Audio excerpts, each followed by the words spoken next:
Hello, I'm Tony DeMaria, the editor of JACC, here highlighting some very interesting articles from the October 16th issue of the journal.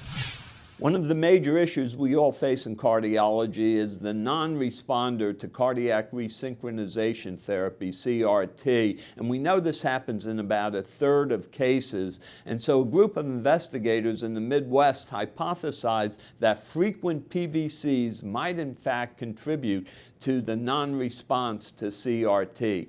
And so from a group of over 1,000 patients, they identified 65 non-responders to CRT who had very, very frequent PVCs. They then undertook to do ablation of the PVCs, which was successful overall in about 90% of cases.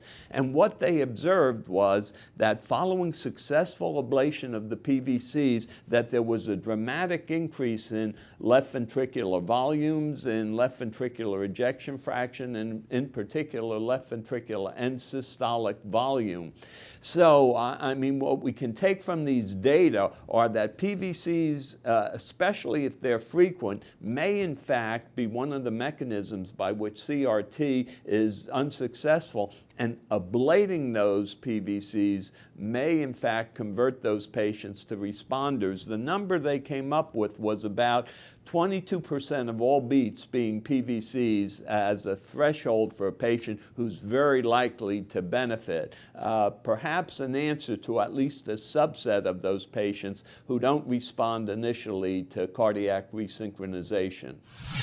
The mechanism of hypertension continues to be elusive, and in an interesting study in JACC, a group of investigators from the Mayo Clinic evaluated the role of natriuretic peptides, BNP, NT-proBNP, and ANP, as possible etiologic agents in hypertension.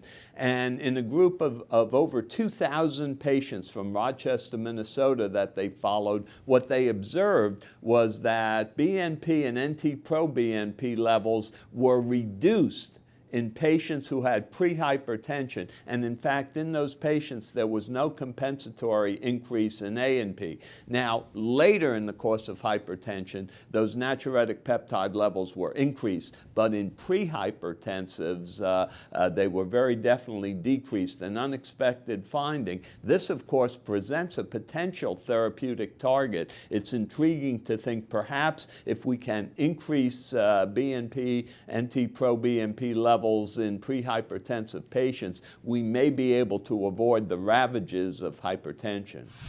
Now, one of the important parameters of cardiac function that we strive to measure is absolute myocardial perfusion. There's a couple techniques to do that.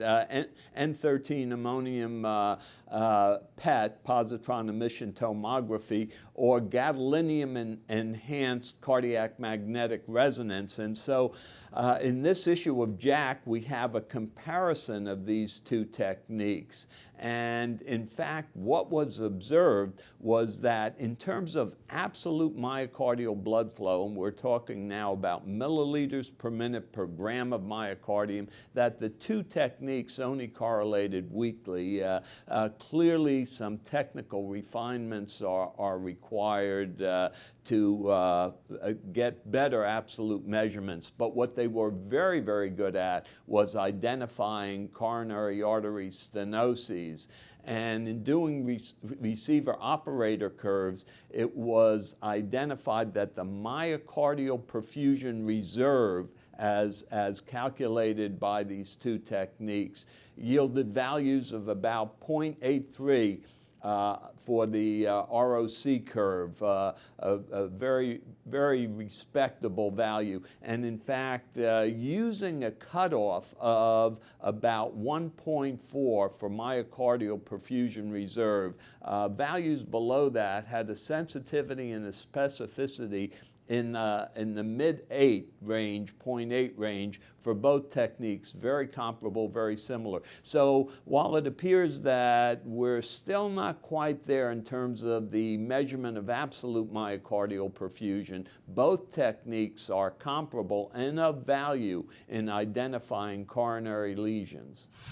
I'm pleased to have shared with you some very interesting articles from the October 16th issue of JACC.